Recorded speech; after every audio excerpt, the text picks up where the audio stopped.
Bienvenidos a la entrevista en línea en este viernes 10 de agosto de 2012. Saludamos a ustedes que nos acompañan a través de la prensagráfica.com, nos ven en Canal 25 a las 9 de la noche o nos escuchan por GD Radio del grupo Dutriz.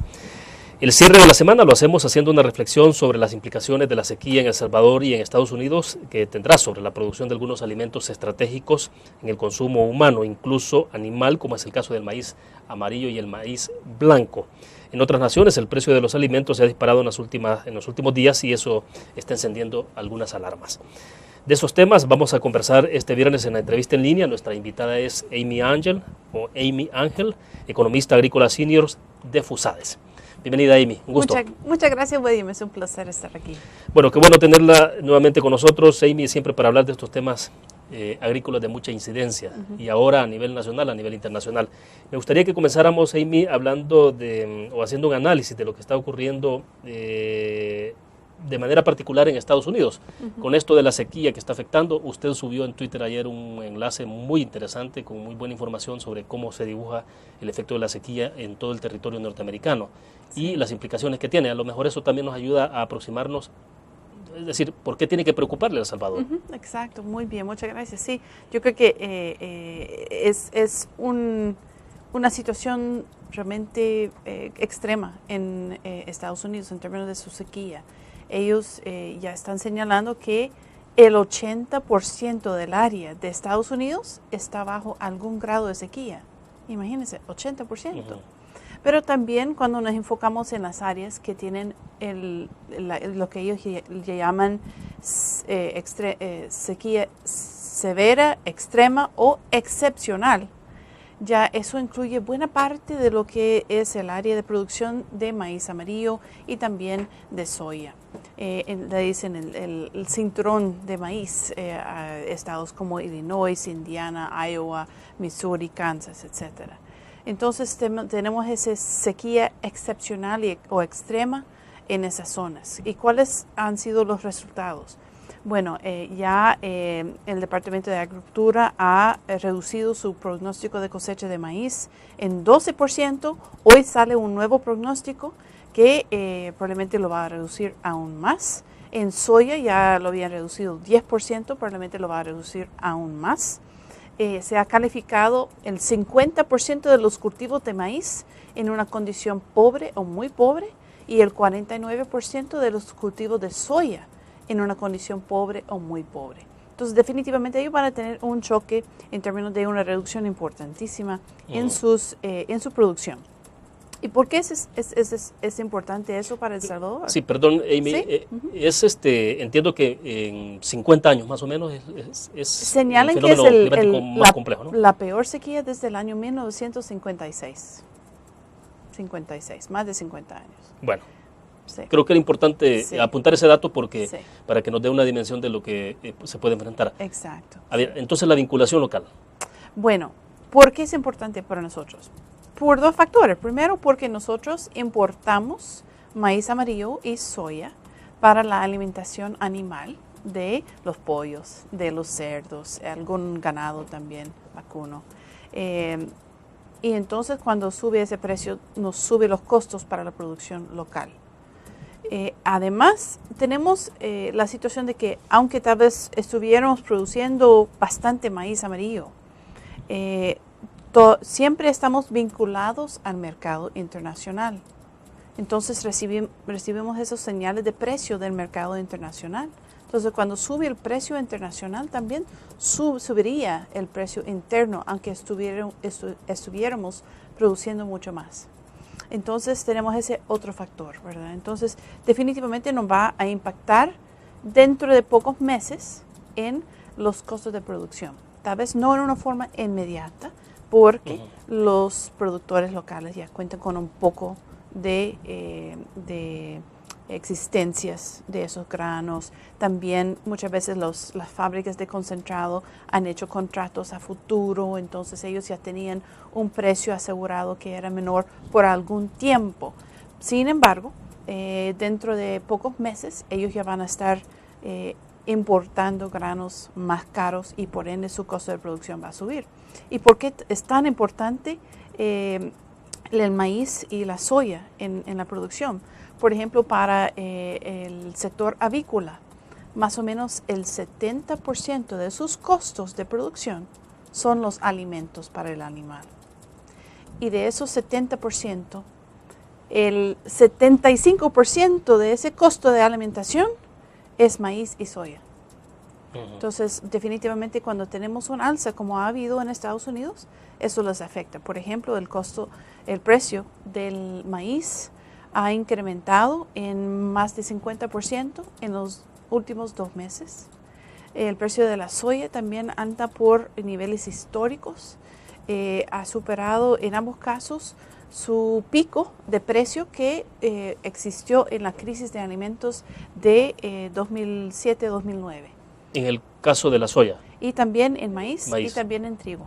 O sea, estos dos productos están sobre los precios de 2008 ya, a estas alturas. Exacto, sí. Y también tenemos el trigo, que podemos hablar más tarde sobre el trigo, pero definitivamente vamos a tener esa presión. ¿Y qué va a pasar en el tiempo con el maíz y la soya? Bueno, no vamos a ver una recuperación importante de existencias hasta por lo menos la próxima cosecha, que va a salir en septiembre-octubre de 2013. Y además agregamos el hecho de que ya muchos modelos de instituciones importantes como el Banco Mundial, como la FAO, habían señalado que debemos esperar un periodo de precios mayores, por lo menos durante la próxima década. ¿Por qué? Por todos estos factores de variabilidad climática que suceden, y además porque tenemos países en desarrollo que todavía siguen creciendo y generando mucho más demanda para estos productos. Entonces, estamos tal vez en un punto, un pico de esa tendencia, pero esa tendencia sí se ha mantenido, de que vamos a mantener precios relativamente altos durante el mediano plazo. Bien, vamos a hacer nuestra primera pausa comercial, regresamos después de esto.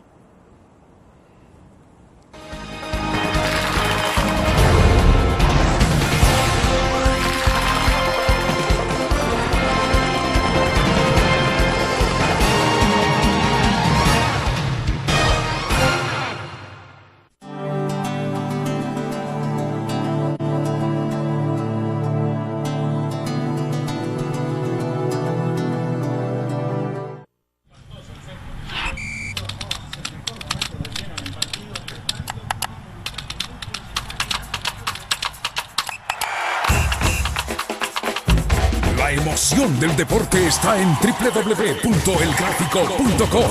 Ingresa al nuevo escenario deportivo y descubrí toda la pasión del deporte. Fotos, videos, fichas y resultados de las mejores ligas del mundo. Elgráfico.com. Conectados por deporte.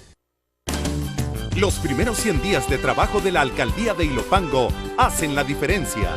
Nuestra ciudad ha iniciado con obras y megaproyectos de mitigación, limpieza, restauración de la ciudad y desarrollo social. Así mejoramos las familias de todo Ilopango y construimos una ciudad en desarrollo. Porque en Ilopango, 100 días de trabajo hacen la diferencia. Alcaldía Municipal de Ilopango. Salvador Ruano, alcalde.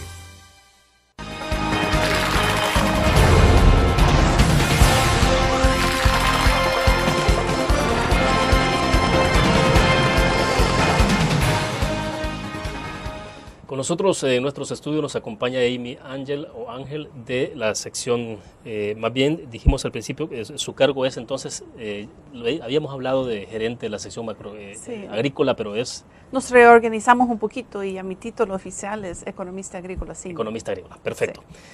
Sí. Amy, entonces quisiera que volviéramos a un punto que señaló en el segmento pasado y tiene que ver con este tema de los costos de producción. Es decir, si alguien tiene producción en cerdo, en aves, en ganado mismo, incrementa el precio del maíz, de la soya, y para él implicará entonces una presión fuerte, y lo que tendremos entonces en los próximos meses es el hecho inminente de que el precio de la libra de carne, de res, de pollo puede incrementarse. Sí, yo creo que es de esperarse. La producción avícola, la producción de algunos productos cárnicos también, generalmente es de un margen pequeño, pero de volumen. Entonces, si usted tiene una empresa de margen relativamente menor, no tiene mucho espacio para absorber mayores costos. Entonces, yo creo que es de esperarse que vamos a tener aumentos en los precios de esos productos en los próximos meses. Es una situación que yo creo que nadie quiere pagar más, pero lamentablemente ellos tienen que cubrir sus costos. Entonces sí debemos estar preparados para eso. Y esa es como digamos la consecuencia inmediata que hay entonces y que se traduce directamente sobre toda la población. Exacto. Todo lo que consumimos. Exacto, exacto. Y también vamos a tener tal vez un poco de efecto en la demanda, tal vez se reduciría un poquito la demanda. También podemos tener la situación que vimos un poco en los años 2008, empezando 2009 también, de que habían familias que redujeron la calidad de su alimentación por sus limitados recursos financieros. Yo creo que también tenemos que estar muy atentos a esa posibilidad, especialmente cuando lo combinamos con lo que puede suceder en el pan y en los productos del maíz blanco y también en el frijol, que también tienen alguna posibilidad de subirse de precio. Entonces, hay que estar atentos para asegurar que no sufrimos un aumento en el número de familias que tienen problemas en adquirir los alimentos adecuados para sus familias. Por ejemplo, en el 20% de la población más pobre, ellos utilizan el 66% de sus gastos para comprar alimentos. Entonces, cuando el costo de su canasta básica aumenta, obviamente ellos no tienen mucho espacio para poder cambiar sus patrones de consumo, entonces tienen que tomar algunas decisiones más difíciles. Compran alimentos más baratos, es decir, menos carne, menos huevos y más maíz y frijol, aunque sean un poco más caros, o reducen la cantidad de que comen, o reducen los tiempos de comida en los casos más extremos. Entonces yo creo que también hay que estar atentos a esa situación en términos de los servicios de asistencia alimentaria públicos y también privados. Regionalmente entiendo que se está haciendo ya algún esfuerzo, al menos en establecer una especie de coordinación, ¿no? Sí. Ha habido algunos anuncios recientes sobre eso, pero ¿es posible que regionalmente se puedan tomar algunas medidas? Yo creo que es difícil. Hemos visto, por ejemplo, que los países siguen velando por sí mismos.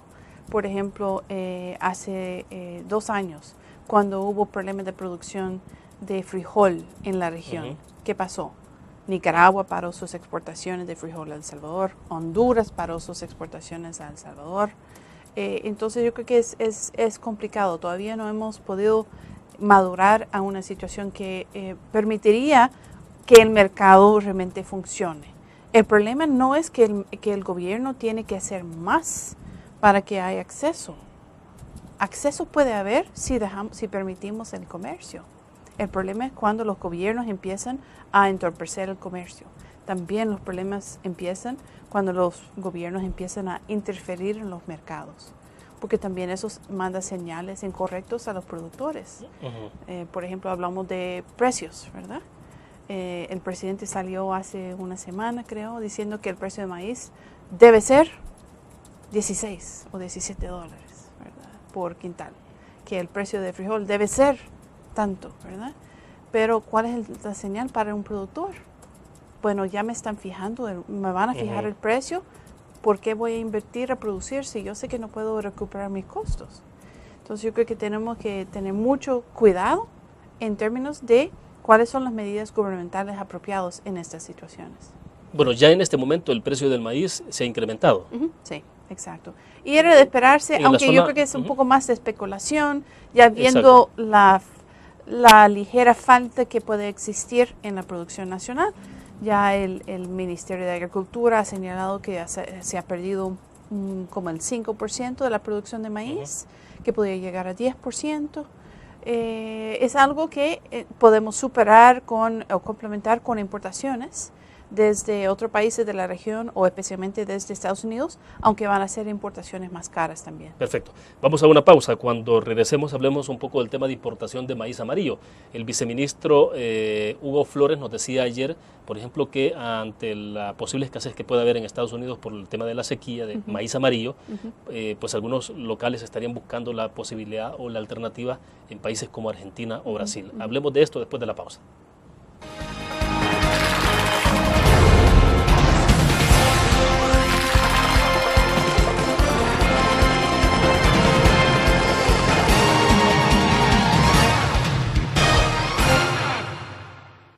¿Qué te parece si este año descubres nuevos destinos? Alcanzas tus metas. Manejas nuevos triunfos sin más preocupaciones.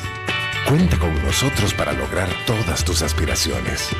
Los créditos de la Agrícola te acompañan para que puedas crecer hasta donde te lo has propuesto. Solicítalos al 2210-9800 en bancoagricola.com o en agencias. Banco Agrícola.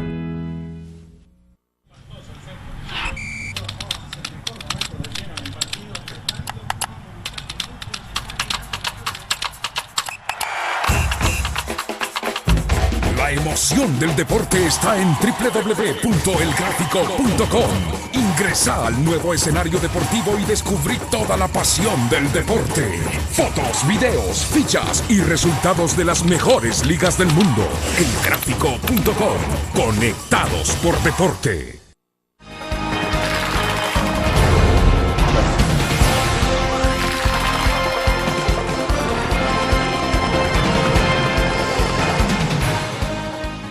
Antes de hablar del tema de la posibilidad de importar maíz amarillo, Amy, sí me gustaría que habláramos, precisáramos un poco más en el tema de los precios. Entiendo que ha incrementado, por lo menos en la zona oriental, y es la información que recogen los rotativos este día, es un incremento de al menos $3-4 el quintal de maíz. Es decir, estamos con precios entonces de ¿cuánto? ¿De $16 el quintal de maíz? No, ahorita andamos por 20 en San Salvador, un poquito más en Oriente. Yo creo que es que el mercado está un poco nervioso, anticipando que puede haber alguna restricción en la disponibilidad debido a las pérdidas que han habido. Probablemente es una sobrereacción. Yo creo que va a tender a bajarse un poquitito, pero no va a regresar a su nivel anterior hasta que ya tenemos la salida de la cosecha. Pero estamos claros que de lo que estamos presenciando es estrictamente especulación, Sí, porque decíamos en el corte comercial no hay motivo para que se incremente ya, porque esta producción, la ausencia de estos quintales que no se van a producir por la sequía, no se experimenta de inmediato, sino que estamos hablando de un par de meses adelante. Sí, yo creo que se basa más en las expectativas, que también tienen validez en términos de determinar precios, ¿verdad? La especulación es parte, es decir, cuando decimos especulación, estamos combinando dos posibilidades, que alguien está aprovechando o también que alguien está viendo que me va a costar más adquirir el producto que voy a necesitar para reemplazar que estoy vendiendo ahora. Entonces yo tengo que cobrar más por lo que estoy vendiendo ahora porque me va a costar más adquirir su reemplazo, ¿verdad? En términos de manejo financiero. Entonces también tiene ese componente en el alza actual del precio de maíz blanco. Bien, entonces, ante estas ausencias, ¿cuáles son las opciones? La importación es una opción inmediata. En el caso del maíz amarillo, le decía que Hugo Flores, viceministro de Agricultura, compartía el día de ayer con nosotros y decía que El Salvador tiene una demanda en el consumo de maíz amarillo de aproximadamente 10 millones de quintales, pero que localmente ya hay un esfuerzo concreto de algunos empresarios de importar maíz de Argentina o Brasil. Sí, sí. En términos de precios, ¿puede ser una opción o prácticamente es el mismo? Yo creo que es más una cuestión de disponibilidad y no de precios, porque para esos productos su precio realmente es determinado en el mercado mundial. Entonces, al final llegaría con el mismo precio de que se hubiera llegado a Estados Unidos, aunque va a haber muy poca disponibilidad en Estados Unidos. Entonces, por ende, yo creo que es muy sabio ya estar buscando otras opciones de importación para esos productos. Sí, definitivamente. Sí.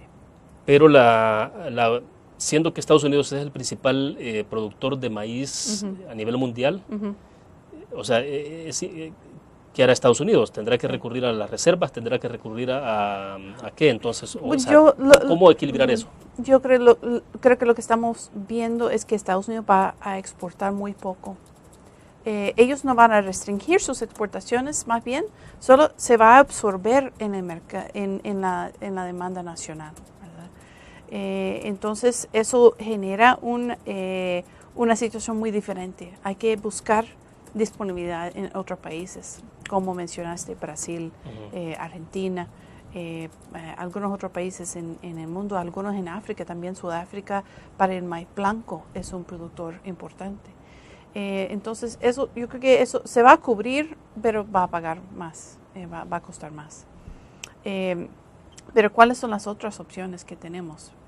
Yo creo que cuando vemos las posibilidades de aumentos en los costos de la canasta básica, en los costos de los alimentos, en los pecuarios, en los productos avícolas, y pronto también vamos a ver presión en el pan por el aumento en el trigo. Va a haber presión, ya existe un incremento en el precio del maíz blanco, y puede existir problemas con el frijol, aunque todavía es muy temprano definirlo.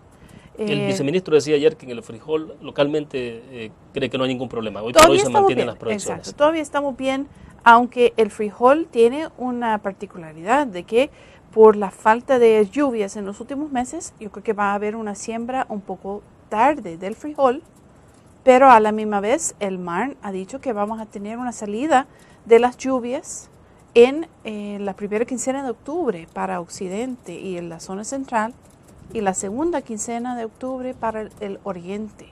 Entonces vamos a tener también un periodo más corto de lluvias disponible para esas plantas y para que esos frijoles se llenan y crecen bien. Entonces yo creo que definitivamente no se va a cumplir la proyección de producción de frijol, pero debe ser mucho mejor la producción que el año pasado, eso sí, porque tuvimos muchos problemas climáticos el año pasado con el frijol.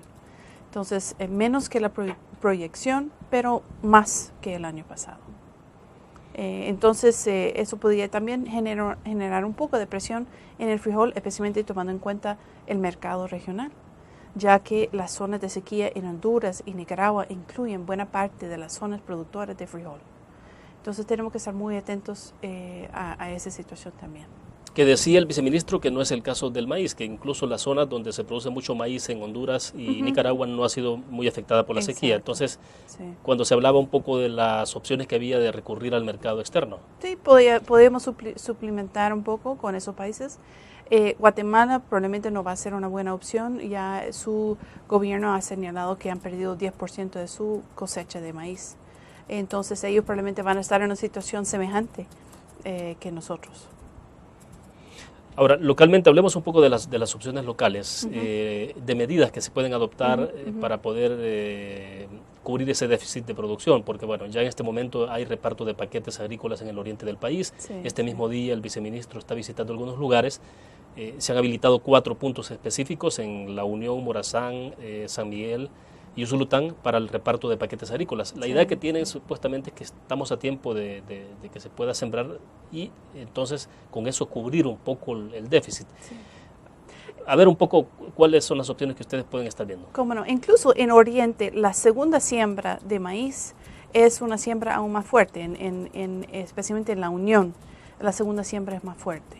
Entonces se podría recuperar parte de lo perdido, definitivamente. Pero eso ya estaba contabilizado en la proyección de producción.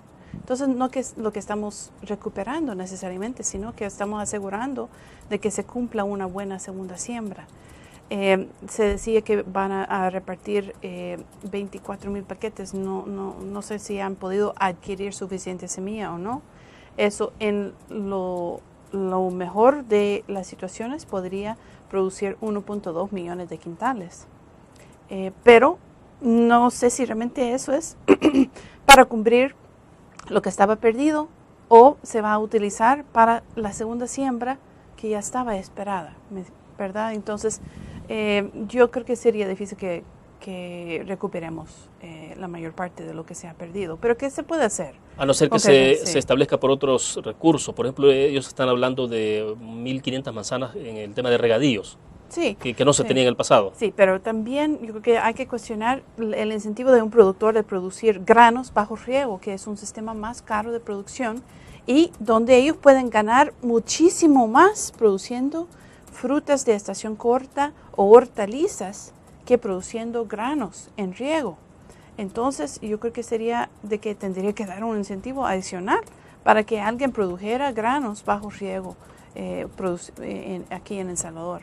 Entonces yo creo que tal vez no hay mucha opción ahí, pero sí hay algunas tierras fluctuantes en los embalses que cuentan con mucha humedad, donde se podría hacer una muy buena siembra de postrera, que podría también ayudar un poco, ¿verdad? Pero todas esas medidas ayudan un poco, pero lamentablemente no vamos a poder recuperar todo. De acuerdo, vamos a una pausa comercial. Cuando regresemos, ¿se puede hablar de subsidio en todo este tema agrícola? ¿Cuál es la opción que le queda al gobierno? Vamos a una pausa.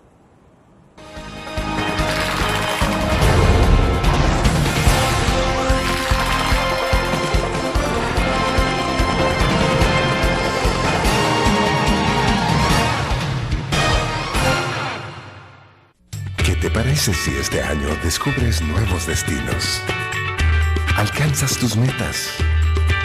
Manejas nuevos triunfos sin más preocupaciones. Cuenta con nosotros para lograr todas tus aspiraciones. Los créditos de la Agrícola te acompañan para que puedas crecer hasta donde te lo has propuesto. Solicítalos al 2210-9800 en bancoagricola.com o en agencias. Banco Agrícola.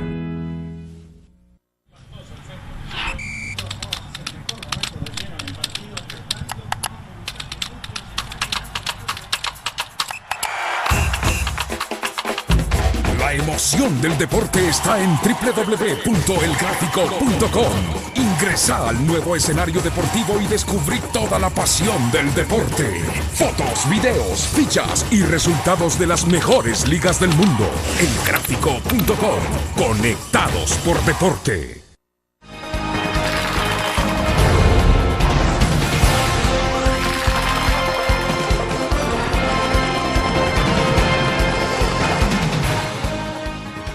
Amy, decía el tema en el segmento pasado, el tema del subsidio.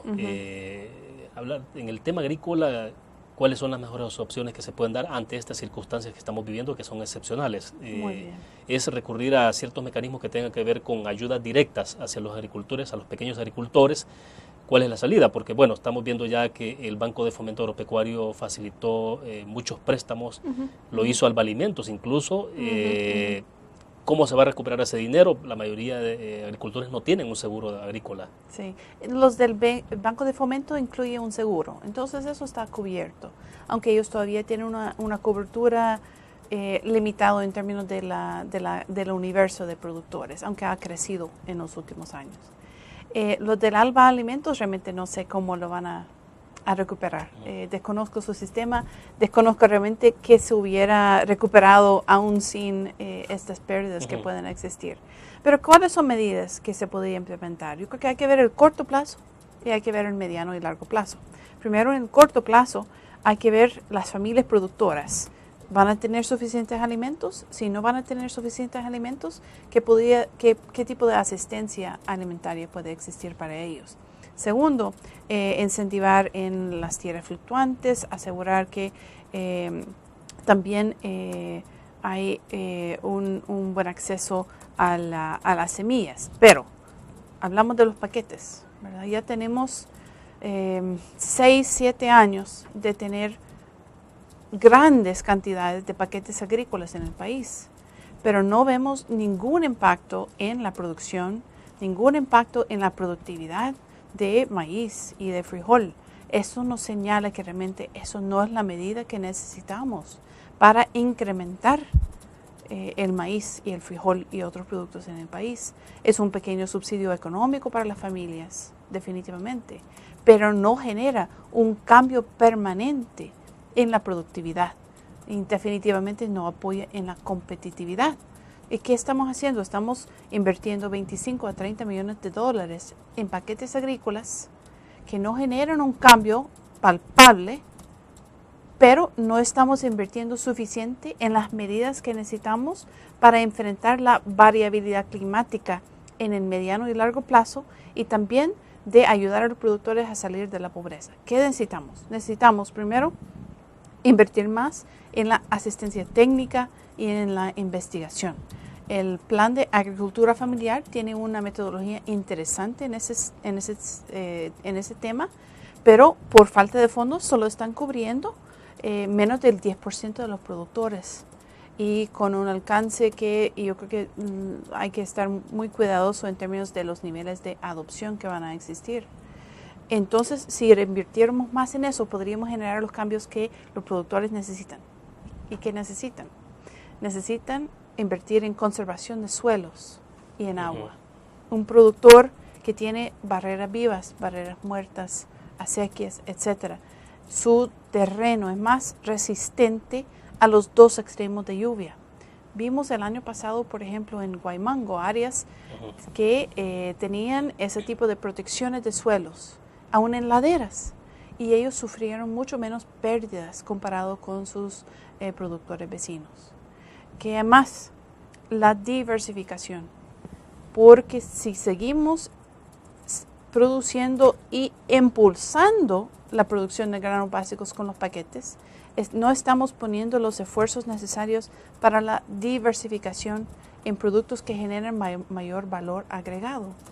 Un productor que tiene 1 o 2 manzanas solo de granos básicos nunca va a salir de la pobreza.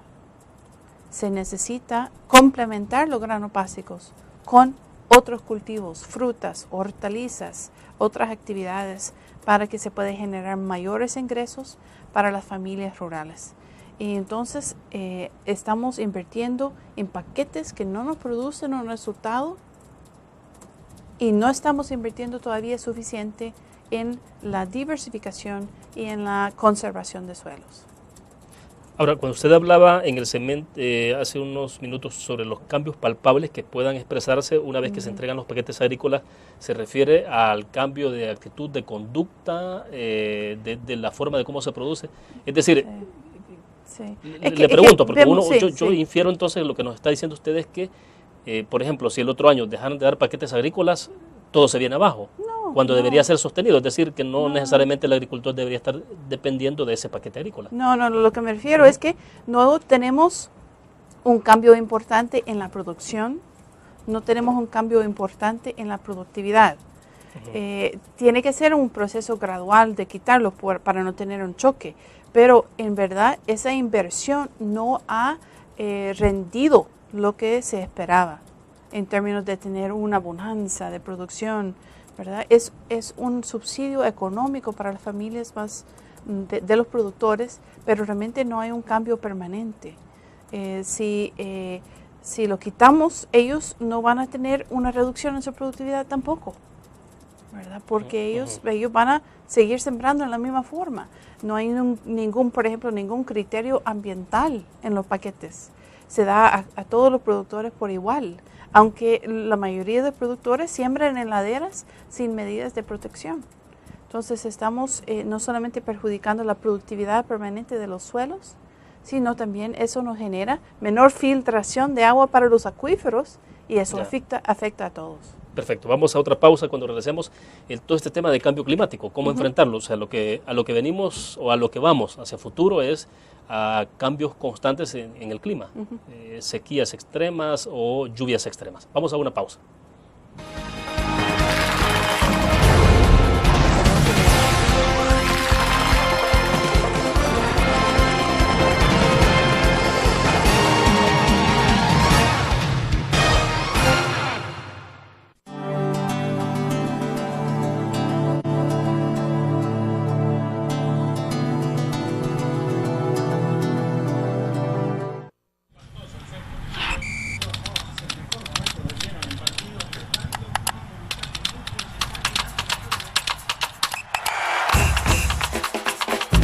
La emoción del deporte está en www.elgráfico.com.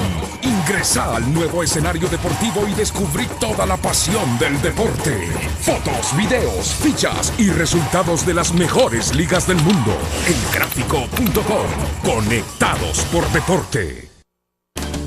Los primeros 100 días de trabajo de la Alcaldía de Ilopango hacen la diferencia.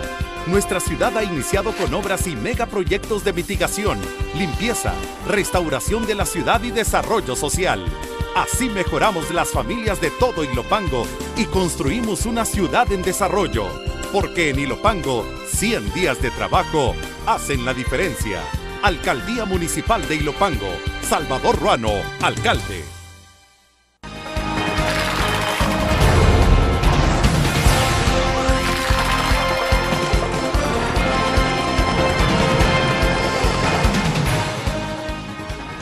Solo para terminar de clarificar sobre el tema pasado, el tema anterior, Amy, hay que eliminar el paquete agrícola, hay que reducirlo, entonces, ¿qué es lo que hay que hacer con eso? Digo, porque en este momento a cualquier gobierno tengo la impresión que se le haría un poco difícil tomar una decisión de eliminar un paquete agrícola, sobre todo por el costo político y electoral que eso tiene. Sí.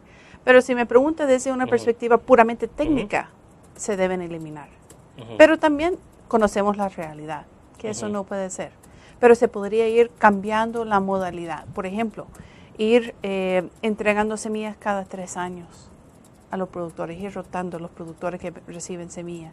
Y así se reduce en 1/3 el costo y se puede utilizar esos recursos para invertir en la asistencia técnica para las familias, para invertir en procesos de diversificación que apoyen en la producción con riego, la producción de hortalizas, la producción tecnificada de frutas, todo eso. Entonces, reconocemos la realidad, ¿verdad? Tenemos que vivir en la realidad, pero realmente lo mejor sería eliminarlos y usar esos fondos para actividades que brindan un mayor retorno para la sociedad y para las familias productoras.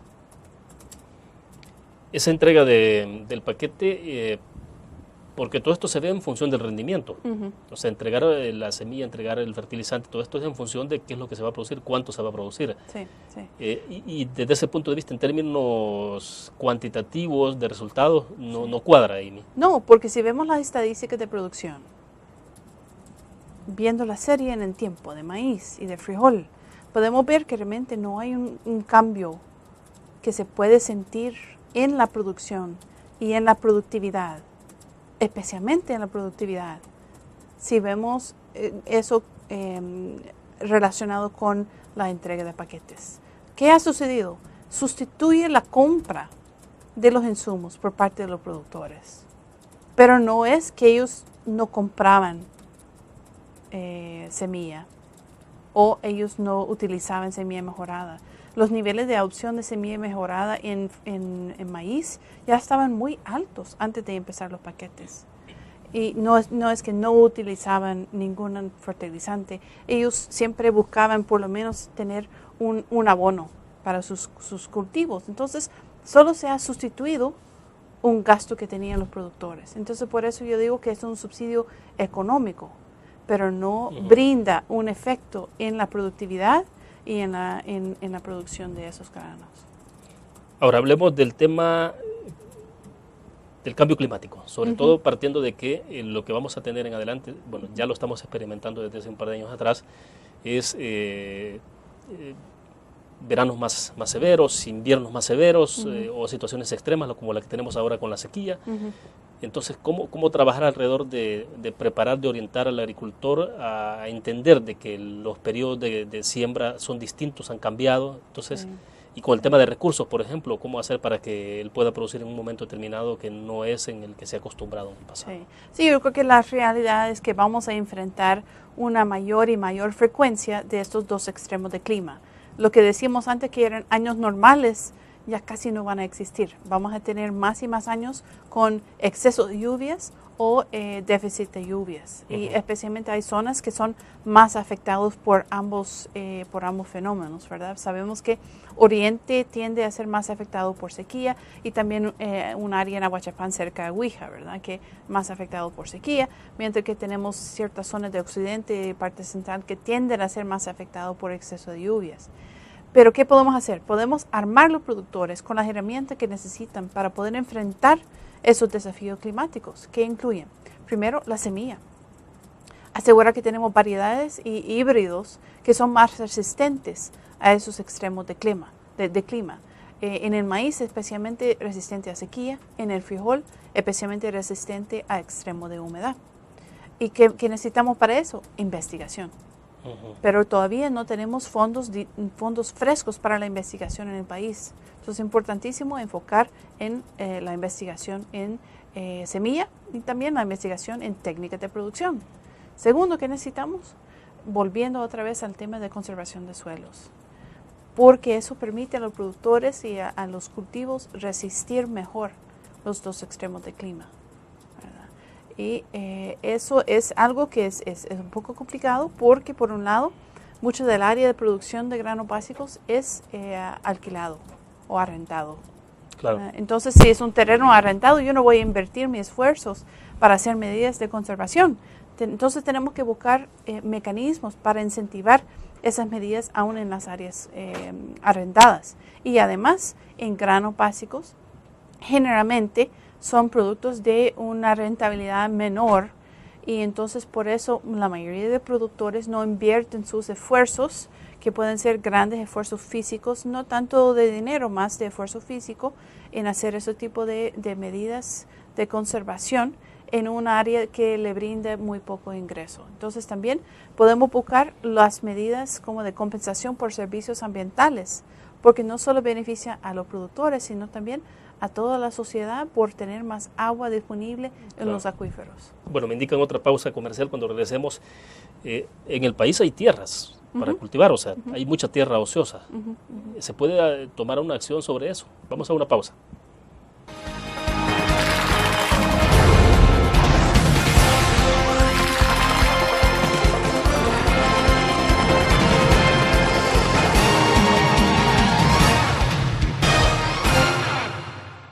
Los primeros 100 días de trabajo de la Alcaldía de Ilopango hacen la diferencia.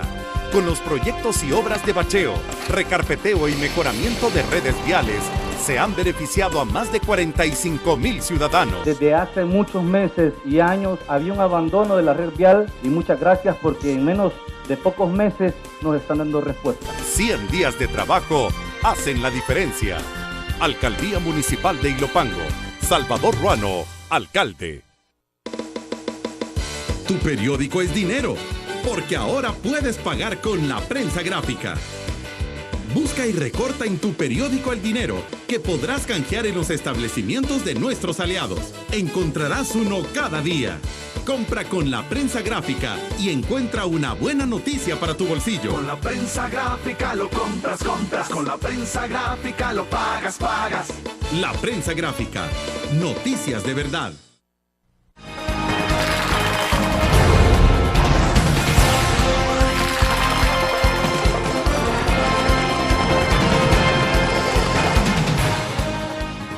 Problemas de tierra, de la falta de tierra para los cultivos, no se tiene en el país.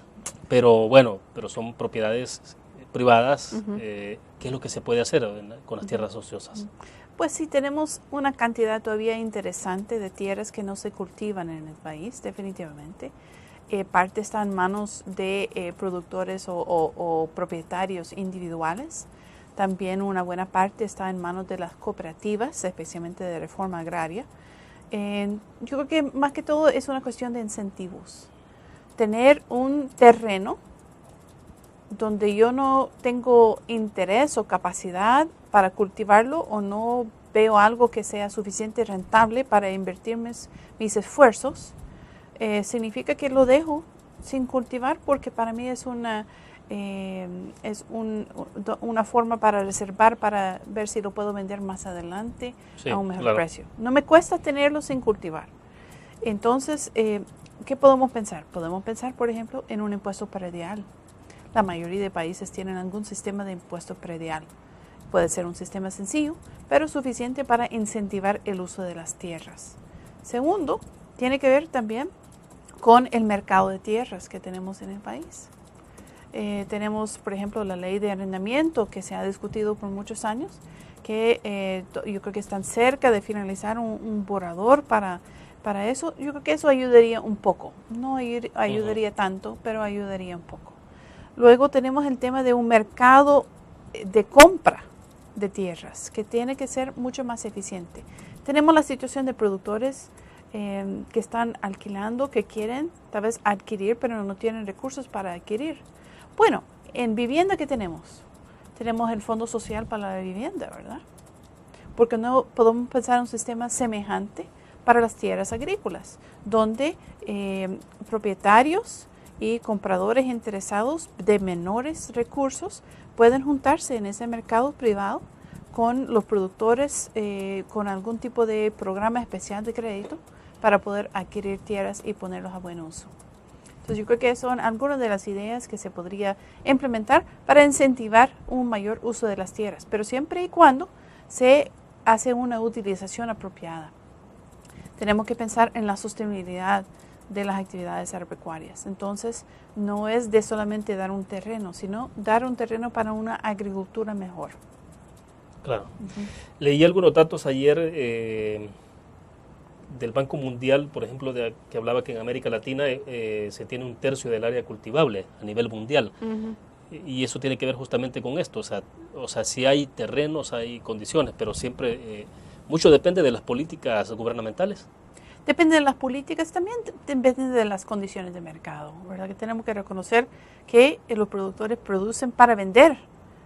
Algunos producen solo para consumir, pero aún los que producen de subsistencia, ellos venden sus excedentes al mercado, ¿verdad? Entonces ellos también reciben ese señal de mercado. Entonces yo creo que tiene que ver con los incentivos de mercado también. En las políticas gubernamentales, el marco legal de las tierras también es muy importante. Pero yo creo que es interesante que estás hablando de tierras, porque yo creo que es un impedimento grande que tenemos en El Salvador por varias razones, por las tierras ociosas, por el mal uso de tierras que tenemos y también por la atomización de tierras que existe, lo cual impide mucho la rentabilidad agropecuaria. No estoy diciendo que tenemos que tener solamente megafundio, ¿verdad? Pero tenemos que superar esa realidad de la atomización por algunas formas. Tener un mercado ágil de tierras para asegurar que productores pueden adquirir tierras para utilizarlas. También tener muy buenos sistemas de asociatividad de pequeños productores para poder acceder a los mercados con sus productos. Y también tenemos el desafío de la edad de los productores, que tenemos productores generalmente de 50 años para arriba y ya les queda muy poco tiempo de edad productiva. Y no hay jóvenes que estén sustituyendo a estos productores. Exacto, pero tenemos la experiencia, por ejemplo, en el programa Fortas, en FUSADES, de que si los jóvenes ven una oportunidad en una agricultura tecnificada, en una agricultura diversificada, ellos sí regresan al agro. Claro. Entonces, ahí es la clave. Perfecto, vamos a la última pausa comercial, regresamos.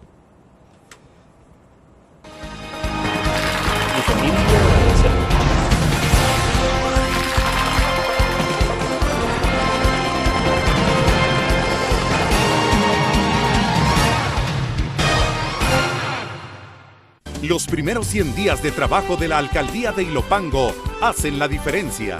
Con los proyectos y obras de bacheo, recarpeteo y mejoramiento de redes viales, se han beneficiado a más de 45,000 ciudadanos. Desde hace muchos meses y años había un abandono de la red vial y muchas gracias porque en menos de pocos meses nos están dando respuesta. 100 días de trabajo hacen la diferencia.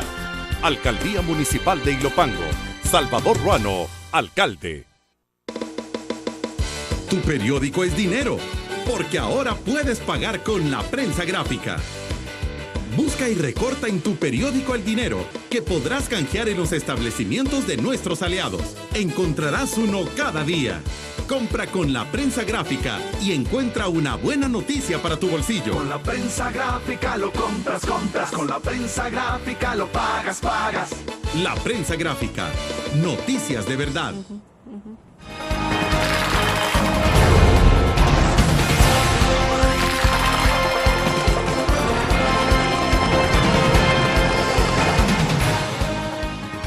Amy, en el corte comercial estábamos hablando un poco sobre todo este tema de competencia, de la producción a escala, y tenía que ver con el hecho de la inquietud que le planteaba a usted de, por ejemplo, alguien que produce leche y que produce quesos. O sea, cómo se enfrenta a los costos de producción, cómo se enfrenta a la competencia desleal, incluso al contrabando del queso, fundamentalmente. Sí. Hay que enfrentar ese tipo de realidades y es bastante difícil. Digo porque usted me decía, bueno, ¿cuántos mayores de 50 años que se están retirando ya de la agricultura por la edad, pero quién los sustituye? Ustedes tienen un programa, me decía, que puede ser un ejemplo, pero ¿cómo hacer para que el estímulo para estos jóvenes que se quieran incorporar a la agricultura también implique la ganancia, desde luego? Exacto. Pero, por ende es tan importante la diversificación, porque con la diversificación en una producción más tecnificada se puede generar esa rentabilidad que puede atraer a los jóvenes. Tenemos también unos programas interesantes en la ENA, ¿verdad?, que está graduando más y más jóvenes más tecnificados, pero también hay que enfatizar los programas, por ejemplo, de corto plazo para tecnificar más a jóvenes que estarían interesados en regresar. Los bachilleres agrícolas también, que se han casi abandonados en muchos lugares. Entonces, para dar la capacidad a los jóvenes para regresar y implementar esas medidas. ¿Cómo facilitamos el acceso de ellos? Los programas de asistencia técnica, que todavía no logran una cobertura adecuada debido a la falta de recursos, porque estamos invirtiendo todo en paquetes agrícolas. Y también otro factor es el mercado de tierras. Como un joven que tiene muchas ideas, que tiene mucha energía, pero no puede comprar un terreno porque no tiene recursos. ¿Cómo podemos tener un sistema que puede invertir en ese joven por medio de algunas condiciones especiales de un crédito, como hacemos con vivienda para las familias de menores recursos? Sí, que son estímulos. Exacto, sí. Exacto. Yo creo que tenemos que estar enfrentando esa realidad muy dura. Tenemos la realidad ambiental y tenemos la realidad de la edad de los productores. Es algo que tenemos que estar preparando en el sector. Si no, no vamos a tener un mantenimiento de los niveles de producción agropecuaria en el país. Pero estaba pensando un poco, se crearon hace varios años en el país los megatech, los megatecnológicos. Se instaló uno en La Unión, por ejemplo, pero pensando más en otro tipo de demanda o de servicios que se puedan ofrecer en el país. Pero usted me recordaba el caso de los bachilleratos agrícolas. Sí, exacto. Bueno, prácticamente nadie se acuerda de los bachilleratos agrícolas. Sí, yo creo que hay uno que está funcionando todavía muy bien, pero es un bachillerato agrícola privado, ¿verdad? Que es el Instituto San Andrés. Y hay algunos todavía que existen, pero más que todo se han abandonado en el país porque había esa falta de demanda de los estudiantes. Pero ya yo creo que tenemos que generar las condiciones para que los jóvenes sienten que hay oportunidades en el agro, que ellos sientan que ellos pueden acceder a la tecnología para poder implementar un cultivo no tradicional, para poder hacer una actividad más rentable. Yo creo que los bachilleratos es una opción. Seguir fortaleciendo a la ENA, la Escuela Nacional de Agricultura, que se ha fortalecido mucho en esta última década, y también buscar la capacitación en otros medios, incluso programas no en bachilleratos agrícolas, sino en otras escuelas desde muy pequeños, programas que existían antes de los 4 Cs, ¿verdad? Que es semejante al 4-H en Estados Unidos, ¿verdad? Que involucra a los jóvenes en actividades de huertos escolares, de producción agrícola a pequeña escala, para que empiecen a tener una sensación de qué significa cultivar, qué significa criar animales, para que puedan empezar a tener una apreciación sobre el sector. Muchos desafíos porque los jóvenes, sobre todo los que viven en el sector rural en el país, lo que más piensan en algún momento determinado es emigrar del país. Sí, exacto. No quedarse. Entonces, y continúa siempre la migración de población del área rural hacia el área urbana. Sí, exacto. Y ese es un flujo que va a existir.